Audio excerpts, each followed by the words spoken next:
Hi viewers, welcome to Get Well, Stay Well on Revelation TV. As always, you're joined by me, Si, and delighted to be joined by a lovely Felicity. How are you doing? Hello there, Si, and today we've got another interesting program. As always. And this one is about our hearts, heart to heart. So, you know, our hearts beat heroically and dependably 100,000 times a day. We don't even think about it, but we are only as good as the next heartbeat. Yes. So it's so important to look after our hearts. And so I thought we ought to do a lovely program on it. And we've got Dr. Michael Greger here and Caldwell Esselstyn. You know, these guys are health heroes of mine because they've come out against all the odds, come out with the truth about our heart health. And really, it's great that we can, he says, you know, instead of being at low risk, why not be at no risk? Yes. I think that's such a good catchphrase. Excellent. So how do we look after our heart, Felicity? Because we often hear people, when they become to a certain age, normally about 50, 60, 70 years old, have heart disease, heart problems. Is there any way we can protect our heart from a younger age? Absolutely. And, you know, in primitive societies, there was absolutely no way that people had heart disease. If you think of a rabbit running down the road, yes, the rabbit doesn't suffer a heart attack, does yes. it? No, yeah. You never hear about that. It's our diet that's caused so much problem with the animal protein that we've been eating, which actually causes inflammation in the body. And when we get inflamed in the arteries of the heart, they narrow. Cholesterol goes there to heal the damage, the scratches, and then that narrows the arteries even more, so we end up having a heart attack or a stroke. So very important to get onto a plant-based diet, as they say. Also to avoid stress, because that's the other thing. You know, you can feel your blood pressure rising when there's maybe a power cut or something like that, as we do have from time to time. Yeah. So all these things are stressful to us. Sometimes interrelational things as well. Yes. Stress. We want to try and get stress out of our lives. So this program is going to be quite interesting today because we've got a little program on a de-stressing thing at the end as well. Lovely. I look forward to that myself. Now, how can we look after our hearts? Because you're never too old either to change your diets, to change your health habits, to start exercising, and to really be more cautious about your health. That's right. Well, years ago in the 1940s, they did a Framingham heart study in America, and they did discover with endless research that the best diet was to cut out meat. Even then, back in the 1940s, but because of the money, the food lobbies for the industry, for the cattle industry, of course, that never came out to the public. And so the government are not actually telling us what is really good for us, they're telling us what makes money for them. So this is why I fight this battle tooth and nail, you know, having lost a beautiful daughter, a beautiful husband. Yes. You know, I feel really passionate about this, and I will come out with the truth as long as there's breath in my body. Yeah. So love to make. The wonderful, sorry Felicity, but the wonderful thing about the modern society that we're living in right now is we can go and do our own research. We can go and we have all the information there available for us. It's no longer that you need to go into a library and you'll be hours and hours looking for one piece of information through hundreds and hundreds of books. Now you can just go onto the internet, do a quick search on Google. You've got all the information available there for you. You've got further information, for example, on videos. You don't even need to be able to read to get in the information. It's all available for us if we want to go and do our own research as well. It is, and you know, I was looking in my notes. I thought this heart stuff, I know that we've covered this before. 5 years ago, we did a program on Dr. Hans Deal in America, who was talking about the Framingham heart study. And you see, it's come back again now. People are really interested in this information again, and of course, everything has verified that what they said was absolutely true. So, you know, you look at people in the Himalayas, in the 100 and sometimes up to 120, they're marching around, they're carrying great bales of stuff on their backs, and they're strong, and they never have a heart attack or a stroke. They're well, you just look at other countries around the world. Look in Africa. Look around Asia. They're healthy. They're strong and they're healthy, mainly because of the diet that they're on as well, isn't it? They're eating less processed foods. Yeah. You see, when you look at a steak or you look at eggs and bacon in the morning, which is the way I was brought up, that was the sort of, stuff we ate. You're looking at a heart attack on a plate, in fact. Yeah. When you start to think about it that way, then mentally we start to think, do I really want to do that? Do I want the eggs and bacon, the hamburger, whatever? Yeah. I mean, it's in our culture that every now and again you think, oh my goodness, what was it like to have? And when you actually go back and try it, it's absolutely awful. But do we not also need to change the way we're thinking as well, and think more towards our future as well? Yes. To thinking, although this is lovely and delicious for the next 5 minutes of eating it, but what are the knock-on consequences after that? How is that going to affect my health in the next coming couple of years, 10 years, 20 years further on down the line? That's right, especially when we're parents, we suddenly feel this great responsibility. We brought these little people into the world, and who's going to look after them if we're not there? So yes, I think we all grow up when we have children suddenly, and you realize... You really do change your mindset, don't you? You do. You think, I've got to be here to see this person until their 50s, maybe. My children are now in their 50s, which is amazing. Wow. I still think of them as my children. Yeah, of course you do. Try to tell them what to do, and they fight me off with great vigor. That's fine. So we have a lovely sort of adult relationship now, but they still know if she's really saying something, she's probably got a good reason for it. Oh, excellent. So let's look at our first item now. This is talking about heart health.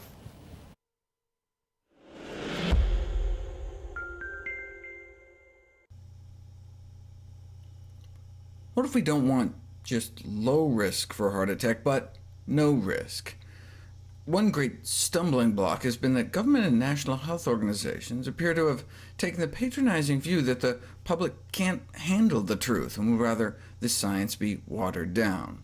But as Dr. Esselstyn wrote in the Cleveland Clinic Journal of Medicine, in cholesterol lowering, moderation kills. Even if all Americans kept their total cholesterol below 200, millions would develop coronary artery disease. Strong evidence showed we need to keep our total cholesterol under 150 to stem America's epidemic of coronary artery disease, our #1 killer. What kind of evidence? Well, in many cultures, coronary artery disease is practically unheard of when the total serum cholesterol levels are under 150. And here in the US, in the famous Framingham Heart Study, few of those with levels under 150 developed heart disease, and none died of it. Here's data from the 26-year follow-up of the Framingham Heart Study, the cholesterol levels of people that get heart attacks, and the cholesterol levels of those that don't. Because we now know that 35% of heart attacks occur in people with total cholesterol levels between 150 and 200, a target level of only 200 guarantees that millions of US citizens will perish of coronary disease. We cannot continue to have public and private organizations on the forefront of health leadership recommend to the public a dietary plan that guarantees that millions will perish from the very disease the guidelines were supposed to prevent. With its lack of fiber and antioxidants, its emphasis on animal protein, fat, and extreme free radical production, the U.S. diet is largely responsible for our bitter harvest of chronic diseases. If the coronary artery disease epidemic is seen as a raging fire, and cholesterol and fats are the fuels, the American Heart Association has merely recommended cutting the flow of fuel. The only tenable solution is to cut the fuel supply altogether, by reducing cholesterol levels to those proven to prevent coronary disease. Welcome back. It's so interesting. We often talk about meat and dairy, obviously. What are the consequences? What exactly is the meat doing inside our body when we consume, when we see a nice steak, when we see a piece of bacon, for example? What does that do to our bodies? Well, it causes inflammation. This is the problem. And inflammation is the basis of all disease. So again, you know, it's the same old story. When we're having the animal protein, we are going to cause ultimately our deaths. We are literally eating ourselves into the grave, which is what the American society has been doing. You know, American society is the sickest society in the world. And when you think of the money that America has, you know, it's really horrendous that people are much better, in fact, when they're living on the fruit and the vegetables, the seeds and nuts and the green plant. And in the poorer countries of the world, where we're living on rice and vegetables, probably mealie meal in South Africa we used to have, you know, very basic foods, but you were in the sunshine, you had lots of vitamin D, you were taking loads of exercise as well, and you were eating minimally. So we've started to eat far too much. When you see the size of the Americans, you know, they're vast, you know, a lot of them are vast. You've got a few really healthy people as well, so it was interesting when I first went over to America, which I'd always wanted to go to America, you know, land of the free, home of the brave and everything.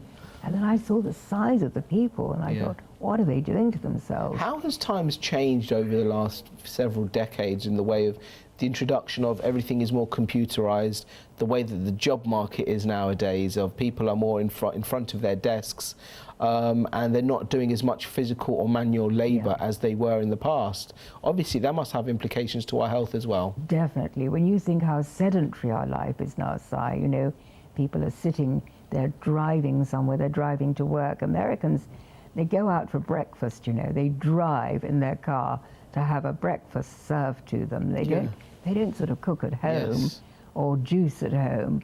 And then, you know, they'll sit at a job all day. We used to be farmers, we used to be laborers, we used to be fishermen. Did we have a more relaxed lifestyle to a certain extent? Now, everything nowadays seems to be instant, on demand. Yeah. We've got the mobile phone, we've got the emails or WhatsApps and messages. Yes. Everything needs to be done immediately. Yeah. And therefore our mindset has changed. So maybe we're becoming more and more productive. We're accomplishing more tasks during the day.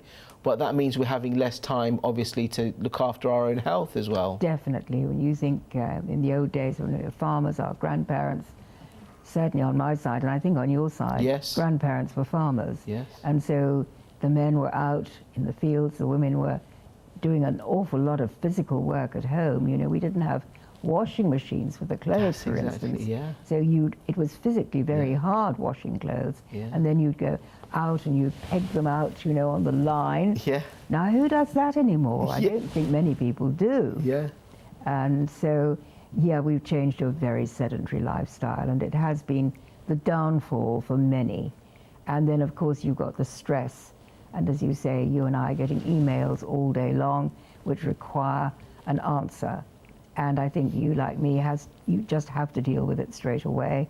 I never leave anything over for the next day, basically. Exactly. If people book a phone consultation, you know, I do contact them, certainly within 24 hours. Yes. Very often, if it's cancer or it's something that, you know, is really serious, I will ring them back within an hour or two of them booking a consultation, because that's the way I work, and I have no assistants to help me do this. I just do it myself. So it's a very personal thing. Yes. You know, I spoke to a woman the other day she just lost an eye to melanoma. Wow. You know, imagine how scary. She's only in her 40s. Wow. And losing an eye. And so, you know, I rang her back pretty well immediately. What could be the potential causes of that? That melanoma. So it's probably from the lifestyle. It's interesting, isn't it? Yes, you ask people, why do you think you've got this disease, if it's heart disease or cancer or whatever? And people usually say, oh, you know, I've had a lot of stress, I've had this trauma of some kind. And usually, you see, it is stress and it is pressure that we have in our lives that causes the immune system to go down. Once the immune system goes down, then we're more open to having health problems. What would you say to people when people tell you, oh, I have heart disease, I have diabetes, I have health problems because it's hereditary. My parents had it, and so that's why I have it as well. Well, diabetes is two different kinds. There's the diabetes 1, which you're born with, which means that the child's pancreas has never developed properly, probably because the mother was having too much dairy. And so the child's pancreas is damaged in utero. Otherwise, diabetes 2 is completely curable, which the doctors don't tell us, but it really is. And, you know, if you look at Gabriel Cousins' Tree of Life in Arizona, and Dr. Mark Hyman, all these doctors we feature are saying it is entirely your diet and lifestyle. Number one, start eliminating the sugars and the fats and the meats. And number two is go to a plant-based diet. You know, we go on the Daniel diet. Yeah. So Daniel is creation diet and there's the Daniel diet. Basically, it's vegetables and water. And they can be delicious. When we flavor them with the right herbs, we do lots of ginger, lots of garlic. You know, I've got my little recipe book out there, which people can download. It's very simple and it's very inexpensive. How much is carrots, for goodness sake? Carrots, onions, potatoes. And they can even start growing their own as well. Sweet potatoes, that's lovely. Something else I wanted to ask you is, how do we monitor our health? How can we measure our health? How can we measure, for example, our cholesterol levels? Measure our waist for a start. Yes. And when we need to go out of a notch on the belt, you know, we know it's not good. We've got a guy staying with us at the moment, and he's actually taking the belt in an inch, so he knows that he's on the right track. Good. So that's great. You know, it's lovely to see people get their fitness back. Excellent. Talking about fitness, let's have a look at our next item. This is on exercise. Okay, today is 16 of the Extreme Health Challenge, and it's body weight exercise. Now, what's challenging, okay, with a lot of people with, you know, very, very active lifestyles is getting time to work out.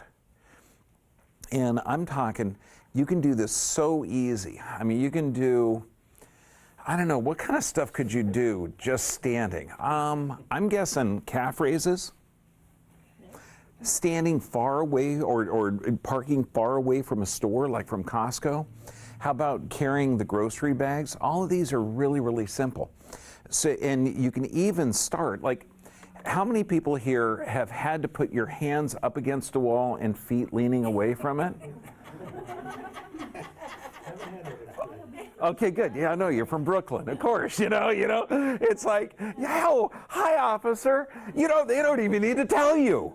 You're okay to do that right away. Well, you can do push-ups on the wall. I mean, based on like how active you are or how great a shape you are, you can actually do a regular on, full-on push-up. But, you know, let's work it out. I want to show you more how to do it and why you're doing it. Now, you're talking basic minimal exercise. Now, there's how many days in a week? 7. Guess how many you got to work out? 7. For how long? Forever. Forever. You have to work out forever. And you don't have to adjust 100 people a day. Okay, you don't have to be lifting and picking people up all day long. It could be very, very simple. But look at this. We're not just talking about sleep, health, good heart function. We're talking lower cancer, heart disease rates. I mean, the stuff that's wiping out our population. It's not the dreaded flu that you're seeing online. Okay, because think of this. Okay, now we're just going to take a minute for the flu. Let's say it's your 3rd year in a row, you sell a flu vaccine, and it's failed all 3 years. Okay, so let's build up a panic, okay? Tell people that it's a massive epidemic so that we could build fear, and then this way you'll have a memory to buy the flu shot next year. And this year we can introduce other things, some antivirals like Tamiflu, even though it commits suicide, it doesn't work after 12 hours. And the best chance you get is it's going to reduce the flu by about 24 hours. How about we take a chill pill, understand that the people that are dying from the flu are not healthy people. These are people with secondary health issues. And if we look at this, has everybody here has the flu virus on them. Okay, so flu viruses are everywhere all the time. There's no such thing as a flu season. Okay, so look at an immune system problem. So physical, chemical, or emotional stress are going to cause your immune system to be weakened. So what can we do? We can strengthen our immune system. So if just exercise a half hour a day can actually strengthen your immune system, would it behoove us to do a little bit of a workout every day? Interesting there. Where is a good starting point for exercise? Well, as he says, how many days are there in the week? There's 7 days. And how often should we exercise? A little bit every day. Yeah. And what I do my press-ups against the wall. I think he's very amusing, this guy. You know, he's such fun. And he says, when did you do this last? You know, hello, officer. Hands up. So, yeah, I do my press-ups. Not on the floor now, because I am a lady of a certain age. And I could do them on the floor, but... Yes. You know, I don't want to rick anything. So do them against the wall. That's really good. And if you do them against a corner like this and you can press back, this really opens up the chest, which is a really good idea. So I do that, and I do calf raises. You know, I love a rebounder, and I have a rebounder in Jersey, so you can bounce on that. But basically, we need to move. We need to move the muscles in order to keep the whole body working properly, the heart and lungs in particular. We were talking earlier about how working you're in front of the computer all day, you're at the desk. But what about some of the elderly viewers who are watching us perhaps, and they say, I'm not as mobile as I used to, and I'm normally just sitting in my chair all day watching the television. I'm not mobile, I don't do exercise, but like you're saying, it can be just quite simple and easy exercises for them to do. Absolutely, it's body weight exercises. So for instance, if they're sitting down, you can just raise yourself up and down, and then you're moving the big thigh muscles here, which is absolutely great. Move what you can move, that's the thing basically. Yeah. And wringing out the hands like this, getting the circulation working. Because if you think about it, Si, if we don't move, you know, we're not pumping the blood, we're not pumping the lymph at all. Yes. Which is why the little rebounding exercise is so good, because it's not exhausting. I mean, some people can't walk far because of exertion, you know, they lose breath. But you can actually do the bouncing, even if you sit on the bed, if you're bedridden, and you just bounce a little bit on the side of the bed, at least you're going to get the lymph moving again. Yeah. And once you do, and if you can get someone to do some massage, for instance, that's amazing. And I remember once when I was really, really ill, and I rang a massage therapist friend and said, please come. And she did a massage for me, and suddenly I could feel the body starting to heal. You've got to move to heal. And it's interesting because it's all about staying healthy, we're eating the right foods, we're exercising, but that also avoids us from getting ill as well, doesn't it? Yeah, and you notice he talks about the flu season there. He actually goes into that and says, you know, this year the flu vaccine hasn't worked at all. People are getting this flu. And he's saying the flu is around all the time. If we use enough colloidal silver, we use the nebulizer to clean the lungs, you know, we can avoid it. It's all about the immune system. But it's when you have one problem on top of another, you know, you have stress as well as being next to someone in the lift who's got a cold, you know. One person sneezes, 10 don't get it, but maybe 2 do. And it's the ones whose immune system is down. So everything is about the immune system, taking loads of vitamin C. Yeah. Natural vitamin C, if we can. And what about our children? We're talking about exercising, importance of the next generation, to really educate them, for them to stay healthy as well. Where is a good starting point for them? Well, to put down those mobile phones. Yeah. Is probably the very best. What consequences a mobile phone to us? Obviously, there are so many health problems that can be caused. I'm doing so much research on that at the moment, and you know, this 5G thing is coming out soon. That's going to be much, much worse. I've been warned by so many of these scientists who I follow their work, and I love what they do. And you know, you can get the electromagnetic protectors, which we do need to have, and thank God that people are doing research. There's a man called Ken Rohla, that's R-O-H-L-A. He's made some wonderful YouTubes talking about how we can protect ourselves from the electromagnetic frequencies. Yes. Because they are hugely, hugely damaging. You should never have a mobile phone, you know, next to the ear, for instance. You keep it well away. And little children should never be on mobile phones. And I'm so proud of my daughter because she won't allow her children to have mobile phones at all. She keeps them right out of Wi-Fi. Okay, interesting. Now we're talking about living stressful lives, and how do we bring some peace and tranquility into our life? Well, there you are. You see, I found something lovely, and enjoyed it so much doing this little bit of research on getting the right resonance, getting the Schumann resonance back into our life, which means we watch something beautiful, listen to birdsong maybe. You know, we feel the body healing when we watch something truly lovely. Excellent. So if you're going through stressful times in your life, just want to play you this lovely, very peaceful surroundings in a forest.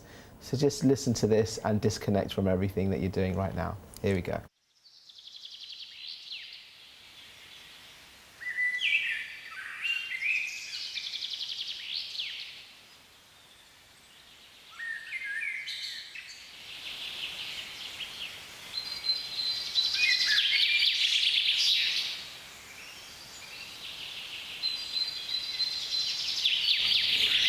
So this is some lovely forest surroundings here. Just explain, what does this do to our mental state when we see images like this or we hear these kind of sounds? What does that do to our brains? Well, you see, we're looking at God's creation. We're listening to the bird song. This is completely different to the sounds that we're being, you know, we're having around us all the time at the moment in our stressful lives. So when you go back to nature, you know, in Psalm 145, how beautiful it is, you know, to see the creation of what God has made with his hands. And we know that, you know, the earth has been made, this incredible, delicate web of existence that we live in, with the sun just far enough away and just near enough to actually allow life on earth, the plants to grow, and for us to survive on this planet. And so much is being done to disrupt that. So what I think the most healing thing we can do, Si, really, is put these beautiful YouTubes on. And even if we're living in an inner city and there's traffic all around us, we can actually mentally attune to these beautiful views, these beautiful sounds. It's all nature. And so we come back to the correct frequency, like the Schumann frequency. If people will look that up, they'll see that, you know, he was a German doctor who talked about this a long time ago. And it's true, it heals. Lovely. Thank you so much indeed, Felicity, for joining us today. Bless you, Si. And thank you also to our lovely viewers. If today's programme has been interesting, then please do feel free to share it. Just log on to our catch-up service on our website, revelationtv.com. Share it on our social media. We're on Facebook, Twitter, Instagram, and YouTube, obviously. Just simply search Revelation TV. Thanks so much for joining us. Take care. God bless. See you next time. Bye-bye.